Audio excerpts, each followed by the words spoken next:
బాగా చదివించు. చదువుకోవడానికి అవసరమైన సహకారం ఏం కావాలన్నా ఈ ప్రభుత్వం ఇస్తుంది. సరేనా? మంచి తల్లి. ఈరోజు సార్ ఒక్క విషయం సార్, ఈరోజు ఇట్లా ఉన్నామంటే సార్ మేము మహిళలు ఈరోజు మన మహిళలు గుర్తించి మన గౌరవ ముఖ్యమంత్రి సార్ గారు మమ్మల్ని గుర్తించి మొట్టమొదటిసారిగా మన కేసులాపూర్కు దర్శనం చేసి మన మహిళలతోని మాట్లాడడం చాలా గౌరవంగా ఉంది సార్. అలాగే నేను ఈరోజు మేము ఒక చిన్న ఉపాధి సంఘం నుంచి ఉపాధి దొరికిందని ఐటీడీఏలో కోఆర్డినేటర్గా చేస్తున్న సార్. 10,000 రూపాయలతోటి నేను ఆనాటి ప్రభుత్వం ఉన్నప్పుడు 10,000 రూపాయలు, 1 రూపాయి మిగిలిపోతుండే సార్. ఈనాటి ప్రభుత్వం వచ్చిందైతే 6,000 రూపాయలు నా చేతులు మిగులుతున్నాయి సార్. కేవలం మా ముఖ్యమంత్రి చేసిన సహాయం ఇది మొట్టమొదటిసారి మన మహిళలకు గుర్తించి ఒక గుర్తింపు ఇచ్చిండో సార్ మా ముఖ్యమంత్రి సార్ గారికి. ప్రత్యేకంగా మా మహిళలు, మా తెలంగాణ మహిళలందరికీ, మా ఇక్కడ ఉన్న మహిళలందరికీ, పెద్దలకి నా యొక్క ధన్యవాదాలు సార్. ధన్యవాదాలు. మీరు చెప్పేది ఫ్రీ బస్ గురించి చెప్పలేను. చివరికి 6,000 ఎట్లా మిగిలినాయి అనేది, ఆ 4,000 ఇప్పుడు ఆమె మాటే చాలా గట్టిగా ఉంటుంది, ఆత్మవిశ్వాసానికి ప్రతీక. కానీ ఉండడానికి ఇల్లు లేని పరిస్థితి ఆనాడు. కనీసం వర్షం వస్తే లేదు, ఎండే పరిస్థితి. కానీ ఇప్పుడు పక్కా ఇందిరమ్మ ఇల్లు, సొంత దుకాణం, గేదెలు, 3 బిడ్డలు, ఉన్నత చదువులు చదివించింది. లీడర్షిప్కి ఆమె ప్రతీక. ఆమె మన సిరిసిన్న గ్రామం, చెలిమెల మండలం సుమిత్ర గారు.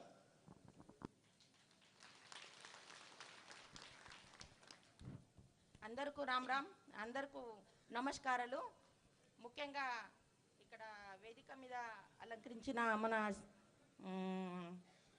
ముఖ్యమంత్రి గారికి, అలాగే మా సీతక్క గారికి, ఇక్కడ ఉన్న అందరు పెద్దలకు, నాతోటి వచ్చిన అక్క చెల్లెళ్ళకు, మహిళలకు నా ఉదయపూర్వకంగా నమస్కారాలు. నా పేరు సుమిత్ర, బెల్లం మండల్, సిరిసన్న గ్రామం అది. నేను అప్పుడు ఒక పేద కుటుంబాలకు వచ్చిన పేద కుటుంబాల వాళ్ళనే పెళ్ళిళ్ళు చేస్తారు. కానీ పేద కుటుంబం నుంచి బయట వెళ్ళాలంటే అది చాలా కష్టం. నేను 1998లో ఒక డోక్రా మహిళలని ఇంద్రమా అప్పుడు గ్రూప్లు తీసినప్పుడు గ్రూప్లో చేరుకున్నా. నేను గ్రూప్లో ఎట్లా అంటే, నాకు ఒక పూట మేము రజకులం, 4 ఇండ్లు ఇల్లు ఉతకాల, తిండి అడుకొని తినాల. అక్కడ గుడిసె లేకున్నా కూడా వేరే గుడిసెలో పండుకొని మేము కాలం తీసిన కాలాలు కూడా ఉంది. ఎందుకంటే మాకు బయట ప్రపంచం తెలియదు. మరి ఆ ఆలోచనతోని ఒక 10 మందితోని కలిసి కూర్చొని, అక్క మనం ఎట్లా చేయాలా, ఏదో ఒకటి ఆలోచన చేస్తే కదా మన బతుకులు మన పేదరికంలోకి వెళ్ళి బయట అనే ఒక గ్రూప్ని తయారు చేసిన. నేను ఒక్కొక్క రూపాయతోని 30 రూపాయలతోని గ్రూప్ తయారు చేసిన. ఆ నా గ్రూప్లని బట్టి అన్ని 8 గ్రూపులు నా విలేజ్లో 8 గ్రూపులు తయారు చేసిన. నేను ఆ 8 గ్రూపులతోని నేను ఒక వివోని తయారు చేసిన. 2002లో వివోని తయారు చేసి ఆ గ్రూప్లో నా ఎస్హెచ్జిలో అభ్యుదయ ఎస్హెచ్జి నాది.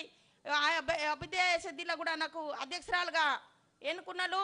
అక్కడనే వివోలో కూడా నాకు అధ్యక్షురాలు, పద్మావతి మండల సమాఖ్య బేలలో కూడా నాకు అధ్యక్షురాలుగా ఎన్నుకున్నారు. అక్కడి నుంచి నా విలేజ్లో ఏమేం చేస్తే మేము బాధపడతామని ఆలోచనతోని అందరు కలిసి బ్యాంకులో ఒక రుణాలు తీసుకొని, మా చిన్న అప్పులు తీసుకొని మేము ఒక 10 మంది 10 తీర్ల ఒక పనిని కల్పించిన. చిన్న దుకాణము, గుళ్ళలు అల్లడము, కిరాణా షాపు, మేము ఐరన్ అంటే రజకులు ఐరన్ చేసుడు అట్లాంటి తయారు చేసినాం. అట్లాంటి అప్పుడు నాకు చిన్న అందులోకెళ్ళి ఆదాయం వచ్చుడు స్టార్ట్ అయింది. ఆదాయం ఉంటేనే మనిషికి కొంచెం విలువ ఉంటుంది. ఆదాయం లేకపోతే ఆడదానికి విలువ ఉండేదే కాదు. అప్పట్లో మాకు ఇప్పుడు విలువ వచ్చిందంటే కనీసము మా చిన్న సంఘము వారనే మా అక్కలు నిలబడుతున్నారంటే, మా అక్కలు ఒకప్పుడు వంటదానం అదే మీకు అంకితం అన్నలు. కానీ ఈరోజు అన్నిటికీ ఎదుగుతున్నాం. అంటే మా స్వయం సహాయక సంఘము మాకు ఆర్థికంగా మళ్ళా బయట వేసే గౌరవం, ఇంకా మాకు ఏదో ఇంకా రకరకాలు ఇప్పుడు చూసింది. ఇవి అన్ని మా సంఘాల ద్వారానే మేము పొందినామంటే మా చిన్న సంఘమే. ఇప్పుడు నాది సొంతంగా నేను ఒక ముగ్గురు పిల్లలని చదువుకుంటా నేను ఇక్కడ చిన్న నా ఆదాయం ఆస్తి స్టార్ట్ చేస్తే ఒక చిన్న పిల్లగాళ్ళకి ఆరోగ్యంకు పెట్టుకొని నేను ఒక గేదెని కొనుక్కున్నా, గేదెను పాల వ్యాపారం పెట్టుకున్నా. అక్కడికి పాల వ్యాపారం ఎన్ని పాలు వస్తావు తల్లి? నేను ఫస్ట్ లో ఒక గేదె కొనుక్కున్నా సార్, బర్రెను కొనుక్కున్నా. ఊళ్ళో 10 ఇండ్లకు నేను ఒక్కొక్క లీటరు ఇట్లా పాలు పోసేదాన్ని. చిన్న 2 ఓటలు ఉన్నాయి, అక్కడ కూడా పోసిందని. లీటర్కి ఎంత వస్తుంది? సరే ఎన్న శాతం బట్టి వస్తుంది సార్. అవును, ముందు అయితే 25-20 రూపాయలు, ఇప్పుడైతే బాగానే 60-50 రూపాయలు ఇట్లా వస్తాయి సార్ లీటర్. ముందుకైతే చాకలి ఐలమ్మ పేరు విన్నావా? ఇస్నూరు దొరల మీద కొట్లాడింది ఆమె కూడా. ఊర్లో ఇట్లనే చిన్న భూమి ఉండి వ్యవసాయం చేసుకున్నట్టు ఆమె భూమి గుంజుకుంటే ఊకోలే, తిరగబడి కొట్లాడింది. రోజు రాష్ట్రంలో దేశంలో పేరు తెచ్చుకున్న చాకలి ఐలమ్మ అని. సుశీలమ్మ, నువ్వు కూడా కష్టపడి బాగా అందరికి ఆదర్శంగా నిలబడు, పిల్లల్ని బాగా చదివించుకో. ఏం కావాలన్నా ఈ ప్రభుత్వం మహిళలకు అండగా నిలబడుతుంది. మీకోసమే, మీ మేలు కోసమే. మహిళల చేతుల నగదు ఉన్నప్పుడే పిల్లల చదువులకు కానీ ఇంటి ఖర్చులకు కానీ ఇంటి గౌరవం కాపాడేది మహిళనే. అందుకే ఈ సంఘాలన్నీ పెట్టినాం. ఇవాళ కూడా మేమందరం బట్టి విక్రమార్క సార్ గారు సారే మొత్తం ఖజానా మొత్తం సార్ దగ్గరనే ఉంది. మీకేం 0 వడ్డీ ఇవ్వాలన్నా, మీకేమి ఇవ్వాలన్నా సారే ఇవ్వాలి. మళ్ళీ మీరు నాకు చెప్పినా నేను సార్ని అడగాల్సిందే. అందుకోసమనే సార్కు గట్టిగా పెద్ద సప్పట్లతో స్వాగతం పలుకోరు. ఓకే సార్, అక్కడ జిల్లా మండల సమాఖ్య అధ్యక్షురాలు చేసిన సప్పట్లతో స్వాగతం పలుకోరు. ఓకే సార్, అక్కడ జిల్లా మండల సమాఖ్య అధ్యక్షురాలు చేసిన కాబట్టి జిల్లా సమాఖ్య జనవికాస జిల్లా సమాఖ్యకు కూడా అధ్యక్షురాలు అయినాం.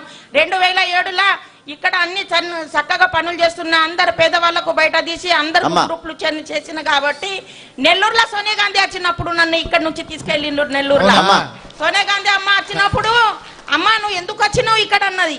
అమ్మ మా హక్కులు అడగడానికి వచ్చినాము, మేము పేద కుటుంబాలకు వెళ్ళి వచ్చినాము, మాకు ఏదో ఇంత సాయం అవుతుంది అని అడగడానికి వచ్చినామని సోనియా గాంధీ అమ్మతో మాట్లాడినా. అయితే సోనియా గాంధీ అమ్మ ఒకటే మాట అంది, అమ్మ మీరు లక్షపతిలు కావాలా, మేము లక్షపతిలు ఈ రోజు అయినా కానీ ఇప్పుడు అడుగుతున్నాం సార్ మా సీతక్కకు మేము కరోడపతి కావాలని. మా పిల్లలు లక్షపతితోని మా పిల్లలకు లక్షపతి కాదు అమ్మా, ఇవాళ రేపంటే చాలా కష్టమైతుంది. అందుకే మేము సీతక్కకు సాయంతోనే అడుగుతున్నాం. ఎందుకంటే మా చేతుల్లో అయోధ్యలు ఉన్నాయి, మేము యుద్ధంకు తయారున్నా కానీ మాకు విద్య రాదు సార్, మాకు నేర్పించాలా చాలా నేర్పించాలా. సుమిత్ర గారు, ఓకే సార్, మాకు ఏదన్నా తప్పు మీకు ఇన్ఛార్జ్ గా సీతక్క నేసినాం ఆదిలాబాద్ లో. మీ ఆడబిడ్డ ధన్యవాదాలు సీతక్కకి, ఇంకొకసారి గట్టిగా చెప్పండి. చివరగా సార్, గతంలో అప్పులతో ఈదిన కుటుంబం ఇప్పుడు ప్రస్తుతం 5 మిషన్, 1 మిషన్తో స్టార్ట్ అయ్యి 7 కుట్టు మిషన్లతో 5గురికి ఒక్కొక్కళ్ళకి 15,000 రూపాయల తనే జీతం ఇస్తుంది. 75,000 రూపాయల జీతం ఇచ్చే స్థాయి